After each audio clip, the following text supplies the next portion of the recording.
Assalamualaikum warahmatullahi wabarakatuh. Jumpa lagi di channel Ngulik Horor. Pada video kali ini Ngulik Horor akan menceritakan sebuah kisah tentang misteri rumah kosong. Sebagai informasi, untuk nama penulis dan link sudah saya sertakan di kolom deskripsi. Seperti biasa, yang belum tekan subscribe silahkan tekan subscribe-nya, lonceng notifikasi agar tidak ketinggalan video terbaru dari Ngulik Horor, dan juga sertakan komen-komen positif agar channel ini bisa tumbuh lebih baik ke depannya. Misteri Rumah Kosong bersama saya Edward dan juga Ngulik Horor. Seperti biasa, waktu masih bersama Fajar dan Abdul, kami selalu bersama kemana-mana. Selalu saja hal menarik kami dapat, entah baru, lucu, dan mendebarkan pastinya.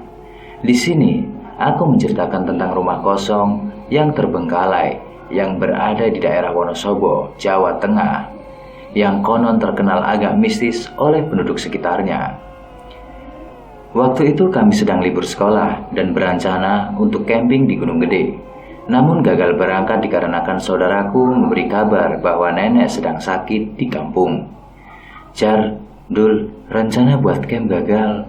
Gua dapat SMS dari saudara yang di Jateng, katanya nenek gua sakit. Gimana nih? Ucapku kepada Fajar dan Abdul. Ya udah, nggak apa-apa Ram. Lagian kita bisa kapan-kapan kesananya. Ya nggak Dul, jawab Fajar. Iya, bener nih kata Cengcorang. Ya udah, mending kita bertiga kesana aja, sekalian main ke Candi Borobudur. Gimana Ram? Jar, ujar Abdul. Kami pun akhirnya sepakat. Ajakan dari Abdul dan kami berangkat sore harinya ke stasiun Jakarta Kota.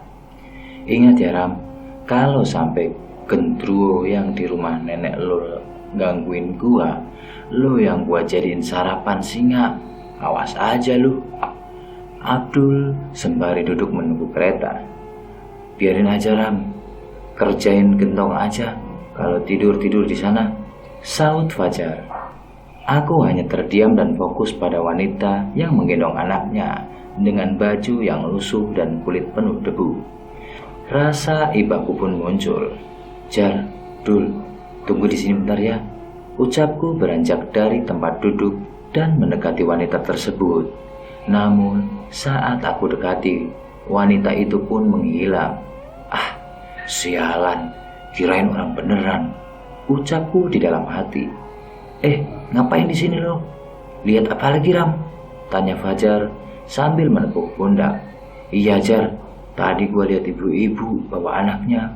Gua mau ngasih sedikit uang, malah hilang. Gua kira orang beneran, nggak taunya jin. Jawabku kepada Fajar.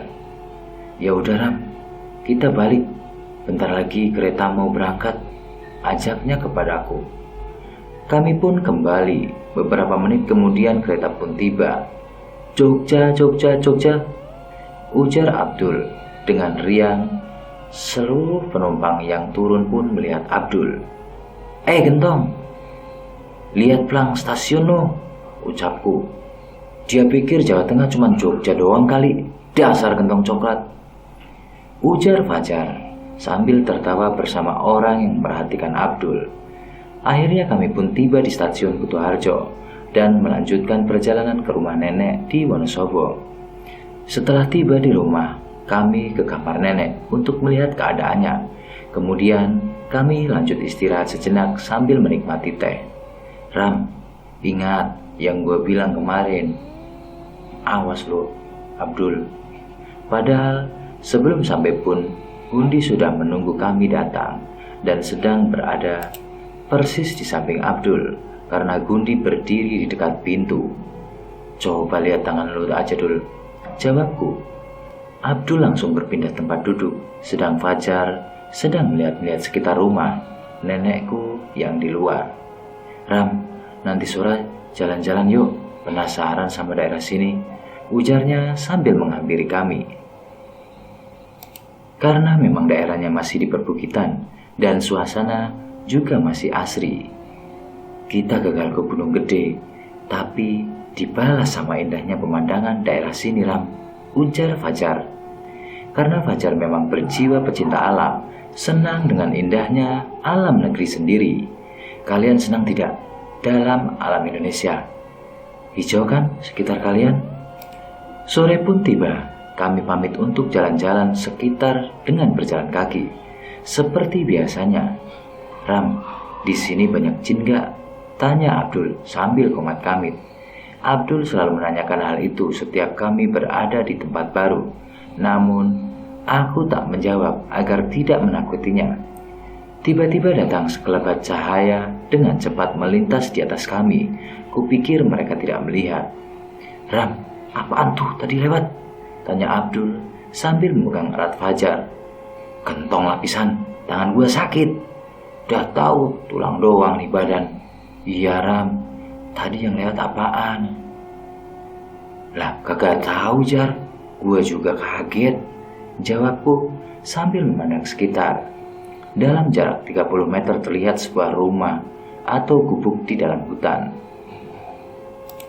Namun saat menoleh ke Fajar dan Abdul, mereka tidak ada.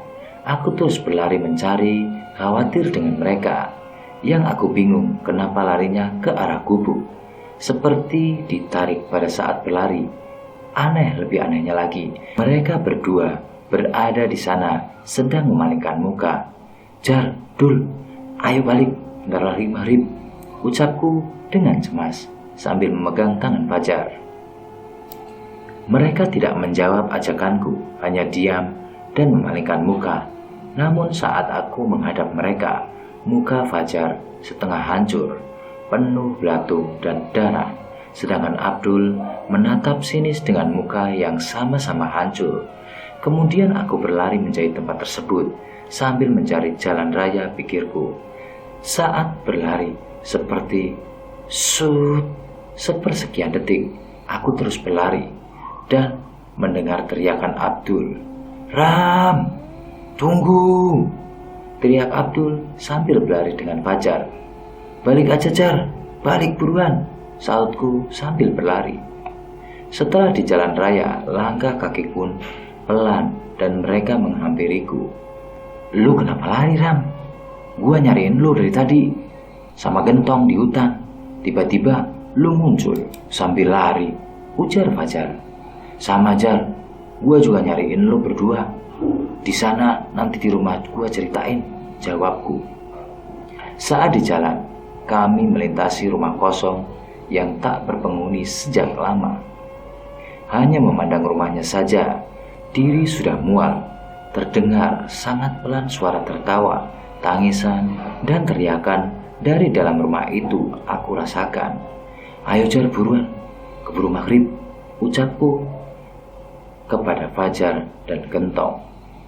Saat tiba di rumah, aku menanyakan rumah kosong yang berada di pinggir jalan ke saudara. Saudara pun menceritakan yang hanya dia tahu saja dan tidak detail. Udah dah lu taplak meja, jangan aneh-aneh ya. Gua gak mau kesana pokoknya, ujar Abdul.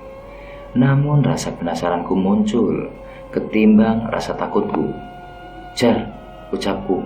Iya, gua temenin, tenang aja, tangkisnya. Padahal aku belum selesai ngomong. Oh iya, katanya lu mau cerita pas lu di hutan tadi, tanya Fajar. Jadi gini Jar, aku pun menceritakan yang kualami ketika di hutan ke mereka, yang sebenarnya banyak sosok korin di sana. Makanya aku terus berlari mencari Fajar dan Abdul karena khawatir sekaligus takut karena sosok-sosoknya. Kemudian disambung dengan adanya rumah kosong terbengkalai yang berada di samping pinggir jalan. Saat melintas mendengar rintihan, tangisan minta tolong. Bebaskan aku, lepaskan aku. Ingin rasanya cepat-cepat menghindar dari sana. Makanya Fajar dan Abdul kusuruh berlari lebih cepat. Oh, jadi begitu Ram. Terus apa hubungannya antara gubuk di hutan dan rumah kosong? Tanya Fajar. Entahlah Jar, gue juga gak tahu. Gimana kalau kita? Jawabku. Jangan dah, gue gak mau, Gua takut kesana, tangkis si Abdul Gentong. Buset dah, yang mau ngajak lu siapa Tong? Sautku. Lu di rumah aja dulu, jagain neneknya Rama. Lagian kan lu ada temen si Gendruwo sama saudaranya Rama di sini, ujar Fajar. Ogah, lu aja sama gorila, jawab si Abdul. Ya udah, lu berdua pada tidur dah. Ini udah jam 11:30, gua mau di luar sebentar, ucapku kepada mereka berdua. Kemudian mereka berdua pun istirahat, sedangkan aku duduk di anyaman bangku yang berada di luar rumah sambil memikirkan kejadian tadi sore. Namun, hanya selang 2 jam aku melihat sosok berbadan besar berwarna coklat berdiri di depan pintu sambil berkata, "Ram, lu di mana?" "Abdul, di sini Dul. Lu kenapa bangun?" "Ya udah lu tidur aja, Bella aja nemenin gua," ucapku. "Tadi gua lihat 2 cahaya merah, terus kaki gua berasa ditarik-tarik, makanya gua langsung keluar," ujarnya. Tak lama kemudian, Fajar pun keluar dan menceritakan kejadian yang sama dengan Abdul. "Masa gua harus jagain tidur bayi gorila sama bayi cengcorang," ujarku. "Ye, taplak meja. Gua kalau nggak diganggu gorila, lu juga udah bakalan nyenyak tidurnya." "Ya udah, gua tidur di sini aja dah," jawab Abdul dan melanjutkan mimpi indahnya. Rumah kosong dan gubuk, apa hubungannya? Benakku memikirkannya. Lalu sosok Gendruwo yang menghampiri kami dengan suara berat, dia berkata, "Jangan pernah mengusik mereka. Itu sudah menjadi jalan takdirnya, karena ulah manusia sendiri yang membuat mereka seperti itu," ucapnya kepadaku. Aku pun hanya terdiam dan memaknai kata-katanya, karena pada dasarnya jin itu selalu menggunakan peribahasa yang terkadang tak masuk dalam akalku. "Ingat, mereka sangat kuat, sedangkan kamu tidak cukup energi melawan mereka," ucapnya kembali sembari masuk ke rumah. Sosok Gendruwo yang ada di rumah nenek adalah temanku semasa kecil dulu. Kisahnya pun pernah aku buat di fanspekku. Padahal aku tidak bermaksud untuk mengganggu penghuni yang berada di rumah kosong. Hanya saja rasa penasaranku terhadap Korin yang di sana. Menjelang pukul 4 pagi, suara azan menggema memaksaku untuk membasuhkan dinginnya air dan beribadah pagi. "Jar, Dul, sholat gak?" ajakku kepada mereka berdua. Akhirnya kami bertiga bergiliran untuk beribadah, karena jika tiga-tiganya beribadah bersama, pasti tidak akan benar-benar ibadahnya. Rama, cepetan!" teriak Abdul. Ternyata Abdul dipegang bahunya oleh si Gandhi dari samping pada saat selesai ibadah. "Alah, Gentong, pagi-pagi dah teriak-teriak, nenek gua masih sakit," sautku. "Ram, ada tangan di pundak Gento," tanya Fajar. "Nggak apa-apa, Jar. Itulah cara mereka berkenalan dengan manusia yang baru dia lihat," jawabku kepada mereka berdua sambil mengusir Gundi. "Buruan bangun, ntar digangguin lagi sama si Gundi, mau lo?" ucapku kepada mereka. "Tapi Ram gua," jawab Abdul, karena memang tempat ibadahnya agak gelap pencahayaan. Namun pada saat di ruang tamu, basah sajadah gua, ujarku. "Ya udah, ntar siang gua cuci Ram," jawabnya kepadaku. "Tong Gentong, pagi-pagi lu udah bikin gua ngakak," ucap si Fajar, yang ternyata si Abdul ngompol di celana karena rasa takutnya. Padahal mereka berdua seringkali berinteraksi dengan jin karena aku, tapi tetap saja mereka takut. Apalagi kalian yang ingin mencoba membuka mata batin tanpa pertahanan diri. Mentari pagi menyinari tetes embun pagi di celah dedaunan membuat kami semangat memandang alam sekitar. "Ram, Boleh teriak nggak di sini? Ucap si Fajar dengan sangat semangat.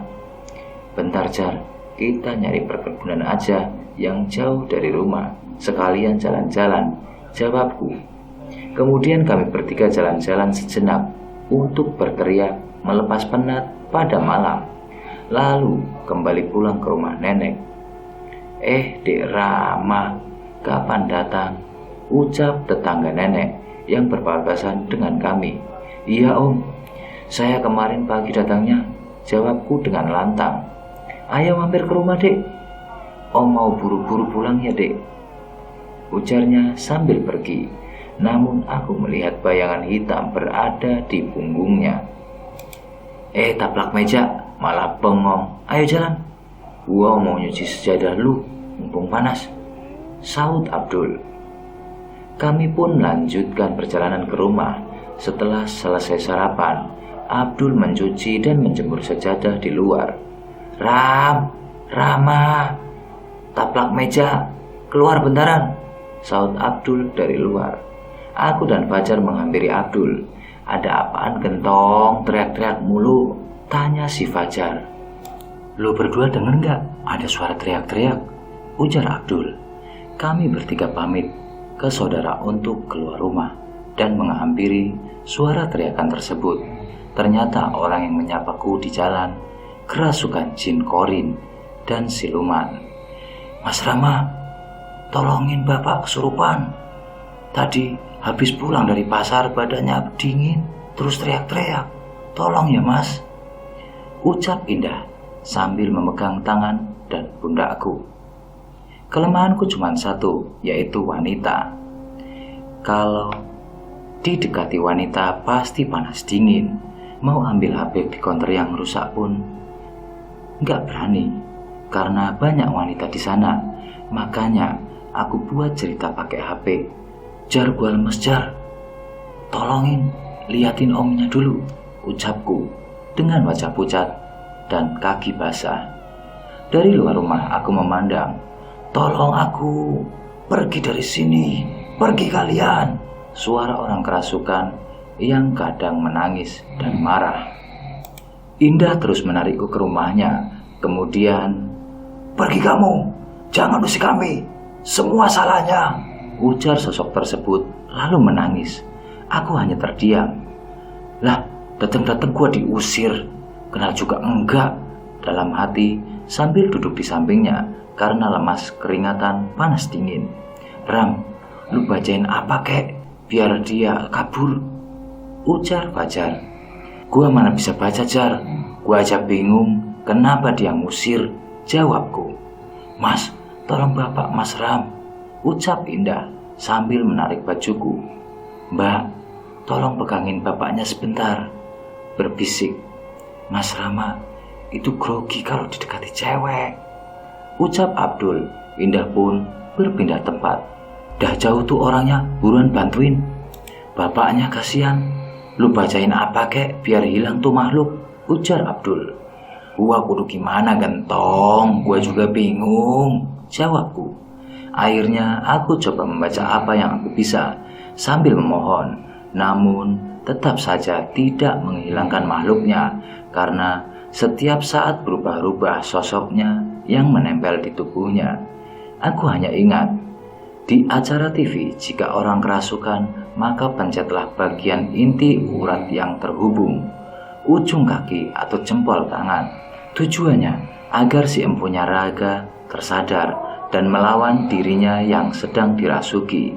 Namun itu hanya masih setengah, harus diiringi dengan doa. Tapi pada saat itu aku dibantu oleh Gundi yang berada di rumah. Gundi menarik dari kepalanya, kemudian hilang dan masuk kembali karena ada beberapa sosok dari dalamnya. Mereka bertujuan menghadangku agar aku tidak datang ke rumah kosong tersebut. Hampir 1 jam lamanya Gundi mengusir sosok korin dan siluman yang aku sendiri belum melihat dengan jelas, karena jika sosok jin di dalam tubuh manusia aku tidak bisa melihat dengan pasti. Tiba-tiba, kalian minggir sebentar, ucapku. Abdul, Fajar, Indah dan ibunya bergeser sedikit. Kamu siapa? Kenapa di tubuhku? Kamu jin atau korin? Apakah kamu ingin membantuku? Semua kata tersebut kuucapkan dalam batin, entah apa yang merasukiku. Sebenarnya aku tidak punya apa-apa, kemampuanku saja aku tidak tahu seperti apa. Ngusir jin pun aku nggak bisa, hanya saja dibantu oleh pandang dan rasa yang belum bisa aku kuasai sepenuhnya pada saat itu.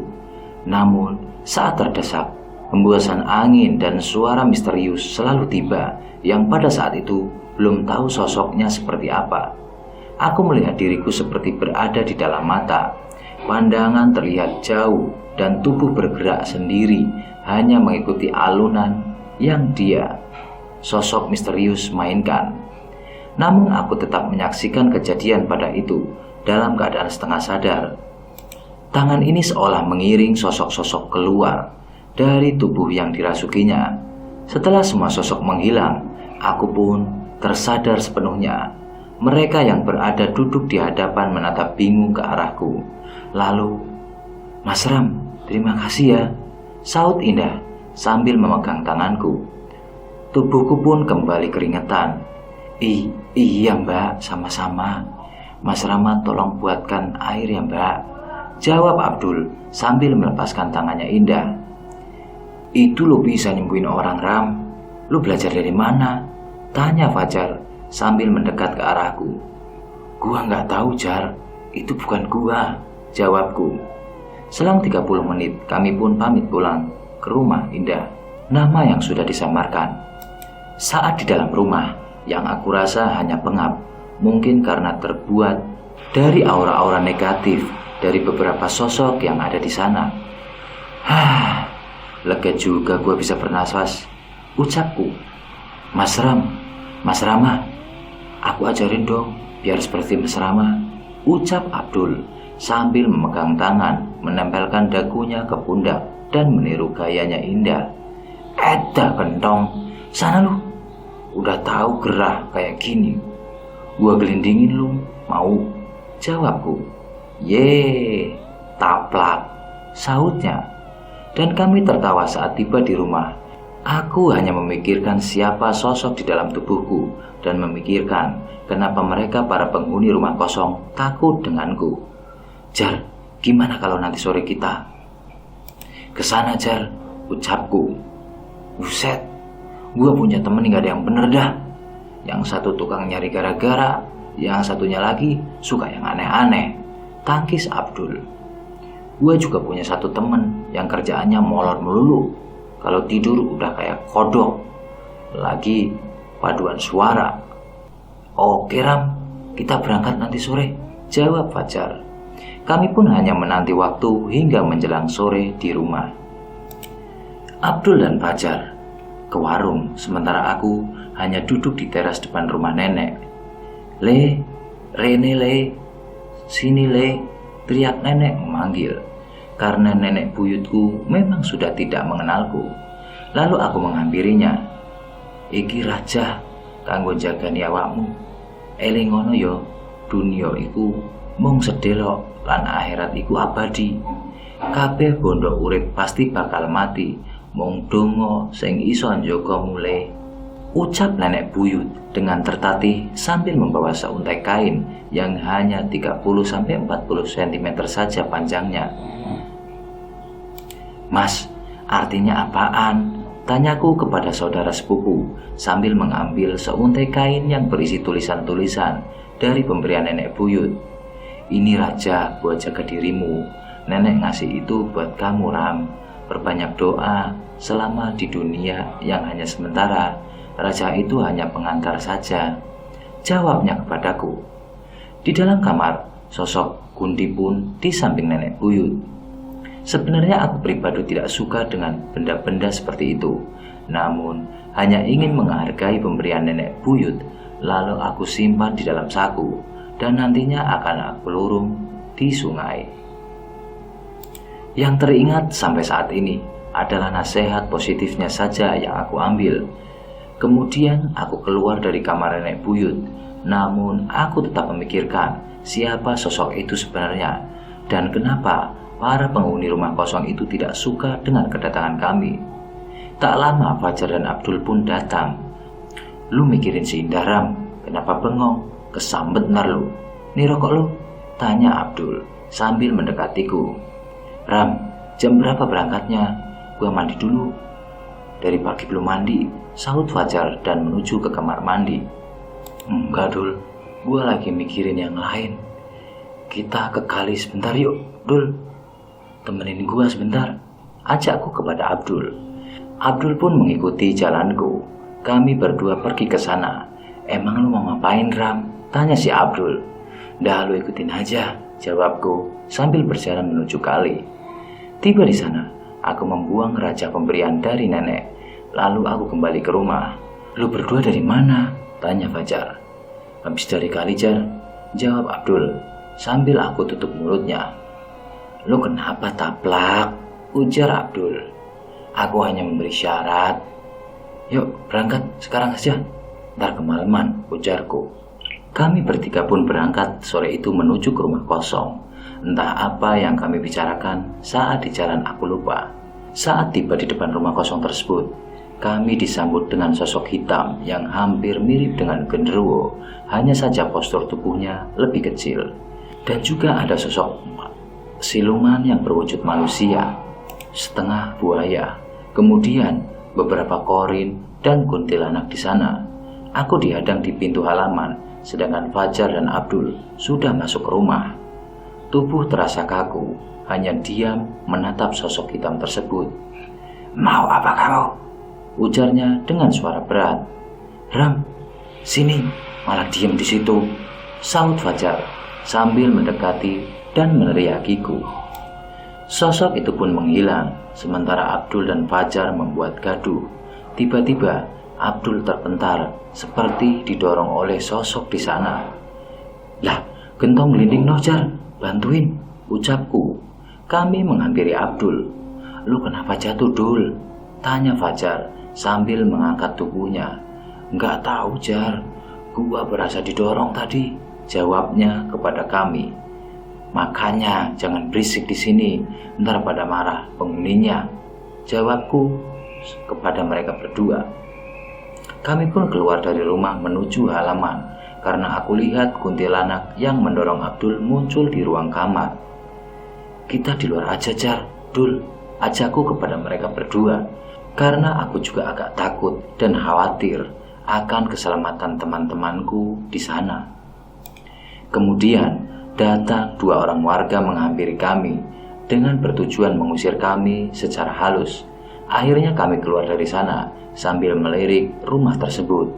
Yang aku lihat ada tali di belakang rumah kosong. Mungkin siluman buaya hanya singgah saja di sana. Karena pada saat kami datang, siluman itu langsung pergi ke belakang rumah. Di rumah tersebut hanya dihuni oleh sosok kuntilanak dan sosok hitam mirip dengan genderuwo. Atau mungkin juga mereka membagi tugasnya masing-masing. Yang buat aku penasaran di rumah kosong tersebut adalah sosok korinya. Tapi saat kami ke sana mereka tidak ada. Mereka seperti terjerat perjanjian antara manusia dan jin. "Jar, Dul, di hutan," ucapku dengan spontan. "Ini udah mau jam 5 sore, Ram. Ntar kemalaman gimana?" tanya Abdul sambil berjalan. "Enggak apa-apa, masih ada waktu sedikit.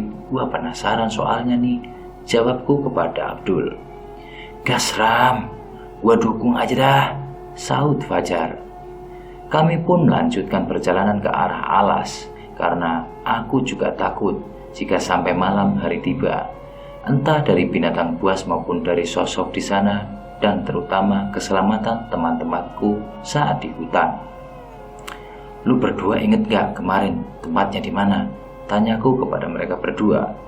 "Gua inget, Ram, tuh deket lagi sampai," jawab si gentong Abdul. "Ingat lu berdua, baca doa terus, jangan bengong ya," sahutku. Kami mengelilingi area tersebut untuk menemukan sebuah gubuk yang berada di tengah hutan. "Lu berdua kalau lihat gubuk jangan terus-terusan dipandang, nanti dibawa ke alam mereka. Kita pegangan satu sama lain biar gak ngilang," ucapku. Sambil perlahan melangkah, kami jalan pun sambil memegang baju satu sama lain. Aku jalan paling depan, sementara Fajar dan Abdul di belakang, samping kanan dan kiri. Saat-saat yang menegangkan bagi kami bertiga. Jar, Dul, aman, ucapku. Mereka tidak menjawab, hanya terus mengikutiku saja. Ucapku di dalam hati. Kemudian aku pun menoleh kepada mereka. Aku tahu kalian di mana teman-temanku, tanyaku. Mereka hanya menunduk dan memegang tanganku sambil mendorong ke arah gubuk. Saat tiba di sana terlihat seorang di sana, umumnya sekitar 12-14 tahun, sedang duduk menangis dan merintih sakit. Lepasin aku masih mau hidup. Aku masih mau main sama teman-temanku. Aku gak mau mati, Mak, ucapnya sambil menangis. Rasa iba dan kasihan, aku turut bersedih atas apa yang menimpa dirinya. Sudah, nanti kalian akan aku doakan ya. Sekarang aku mau nyari temanku dulu. Kasihan mereka, pasti nyariin aku juga di sana, ucapku. Tapi masih ada anak kami yang masih hidup, Nak. Tolong jaga dia buat kami, ujar sosok tersebut. Aku tidak tahu anak kalian. Yang jelas nanti aku doakan untuk kalian. Kenapa kalian bisa seperti ini? Ucapku kepada makhluk tersebut. Lalu mereka menceritakan semua kejadian semasa hidupnya yang pernah punya perjanjian dengan jin. Lalu nyawanya pun jadi taruhannya. Naas. Tapi itulah manusia yang terperdaya karena harta hingga mereka binasa karena ulahnya sendiri, yang mengorbankan keluarganya. Wajah mereka pun hanya tengkorak, kulit membusuk, penuh belatung, nanah dan darah yang terus mengalir di sekujur tubuhnya. Yang memang rata-rata Korini itu selalu minta doa kepada yang masih hidup untuk si jiwa agar terhindar dari siksaan. Yang sabar ya dek, aku akan mendoakanmu selalu. Kata itu selalu terucap jika aku mengingat kejadian itu. Gua harus keluar dari sini dan nyari temen gua, ingatku. Siapa saja tolong gua, teriakku sambil berdoa seadanya, sambil berlari menjahit bubuk. Ayolah tolong gua, ada yang denger gak? Gua mau nyari teman-teman gua, teriakku sambil terus berlari karena hari sudah gelap dan sangat cemas dengan keadaan teman-temanku. Saat berlari, aku diikuti oleh sosok siluman, entah siluman buaya atau serigala, karena pada saat itu aku ditarik Gundi yang datang tiba-tiba.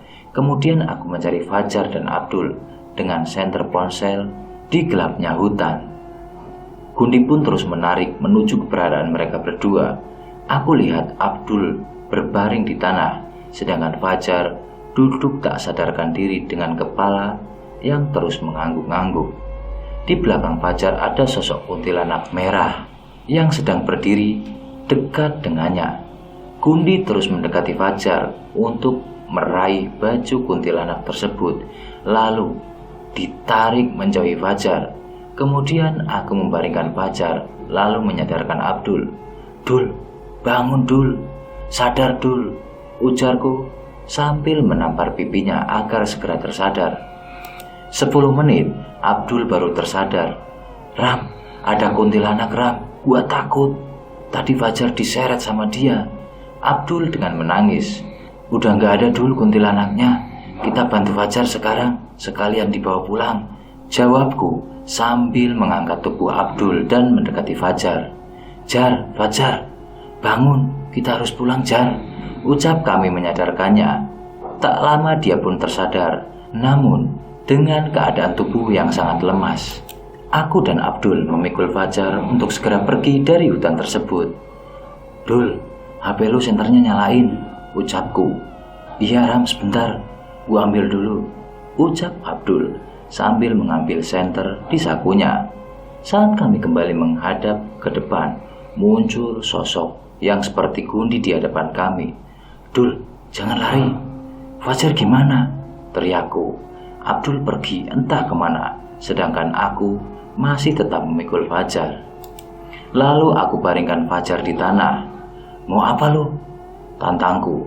Dia hanya mengeram sambil menatap sinis wajahku. Ayo sini ribut. Dikira gua takut sama jin kayak lu.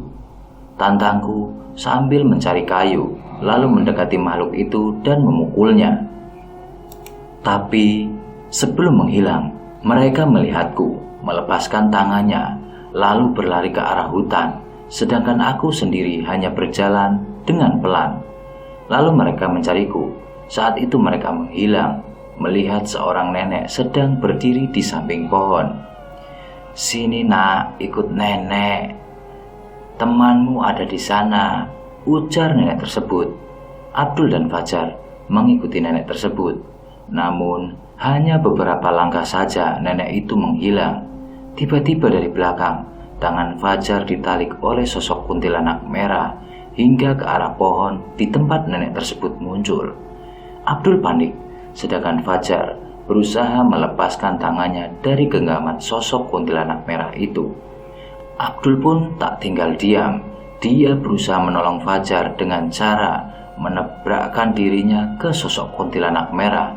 Namun naas, sebelum menabrakkan dirinya, Abdul terjatuh dan pingsan. Entah terjatuh karena tersandung maupun memang karena sosok kuntilanak merah. Sementara Fajar mulai tak sadarkan diri. Tak lama Abdul pun pingsan. Ujar Abdul saat menceritakan kejadian pada malam itu. Ya udah Dul, lu istirahat sekarang. Lu juga pasti capek kan? Tanyaku.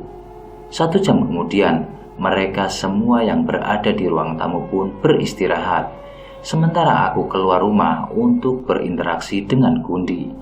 Aku menanyakan hal apa saja yang terjadi pada saat di hutan tadi. Namun pada saat kami berbincang, tangannya memegang sebuah kain yang sama persis dengan kain pemberian nenek itu. Perasaan udah aku buang di kali dah, dalam hati sambil terus mengamati kain tersebut. Benda itu yang dikasih nenek kan? Tanyaku. Iya, aku mengambilnya kembali di kali, ujarnya dengan suara berat. Aku hanya tersenyum karena benda itu aku buang. Entah Gundi marah atau tidak. Diri ini tidak tahu karena sosok Gundi kalau marah sama senang mukanya tetap saja serem. Terakhir aku pingsan. Gundi muncul tepat di belakang Fajar. Kemudian Fajar pun pingsan melihat Gundi. Antara Gendruwo dan sosok hitam pun saling beradu mulut, tapi tidak sampai ada pertikaian antara mereka. Gundi hanya ingin melindungi kami, sedangkan sosok hitam yang hanya menakuti kami saja. Itu ujar dari ucapan si Gundi saat dia berbicara denganku pada malam itu. Lalu di dalam hatiku bertanya, kenapa sosok yang melindungiku tidak ada pada saat aku terdesak? Entah kenapa, yang jelas memang aku tidak meminta bantuan, hanya berdoa dan fokus ke Fajar. Malam itu adalah kenangan pahit bagi kami bertiga. Namun, ada hikmah yang aku dapat, yaitu peduli sesama manusia, tidak pernah meminta bantuan selagi mampu, percaya diri, dan tidak mengandalkan pemberian yang tidak seharusnya kita ambil. Dan yang terpenting adalah tetap gigih meski keadaan sedang terdesak. Hari pun berganti. Saat pergi, Fajar mulai sadar meski agak sedikit lemas dan sedikit bagian leher. Jar, lu gak apa-apa kan? Tanyaku kepada Fajar sambil membuatkan teh hangat untuknya. Gak apa-apa Ram, cuma leher gua sakit, gak bisa nengok, jawabnya sambil merintih dan memegang lehernya. Oh iya, terakhir gua lihat ada makhluk lagi matanya nyala. Itu gak lama lu pingsan. Makanya gue pingsan lagi, lihat itu jin, ujarnya. Ya udah, gak usah dipikirin. Yang penting kita selamat Jar, jawabku. Saat kami berbincang, Abdul terbangun dan melihat kami, lalu memeluk kami. Ye, cengcorang, gua tuh peduli sama lu berdua, jawabnya sambil mengusap mukanya. Peduli kok malah ninggalin gua sama Fajar, tong, sautku. Kan gua takut taplak. Gua kabur juga minta tolong ke saudara lu, jawabnya. Iya Dul, lu berani kok Dul. Buktinya kuntilanak aja lu seruduk, ucap si Fajar, meninggalkan Abdul. Kalian mau sarapan gak? Saya mau ke warung beli bubur, ucap saudaraku. Oh iya mas, ini duitnya, beli 4 ya, jawab si Abdul. Makan doang, nyali mah gak ada, sautku. Ye, si taplak, diem lu, jawabnya. Kemudian kami membersihkan badan sembari menunggu sarapan datang. Beberapa menit kemudian, kami menyantap makanan yang dibawa oleh saudaraku.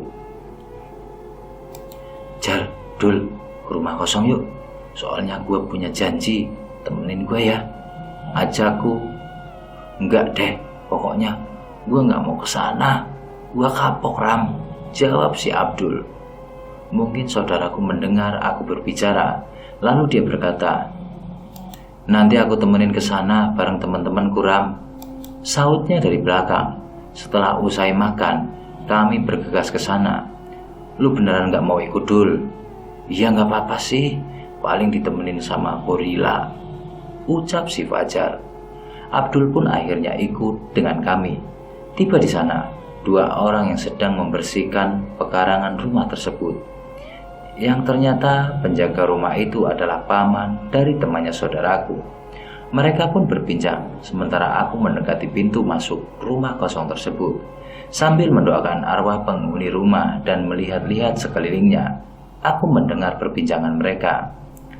Jaluk nomor togele kalau bocah iku, ucap penjaga rumah tersebut.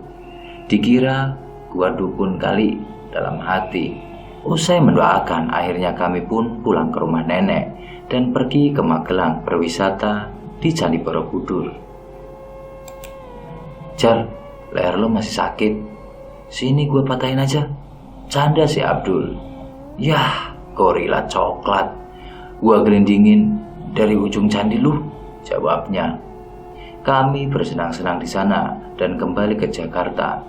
Kejadian pahit tersebut selalu kami kenang sampai saat ini dan selalu mendoakan arwah penghuni rumah tersebut jika mengingatnya. Jar, Dul, kalian luar biasa sob. Dan akhirnya cerita ini pun selesai sampai di sini.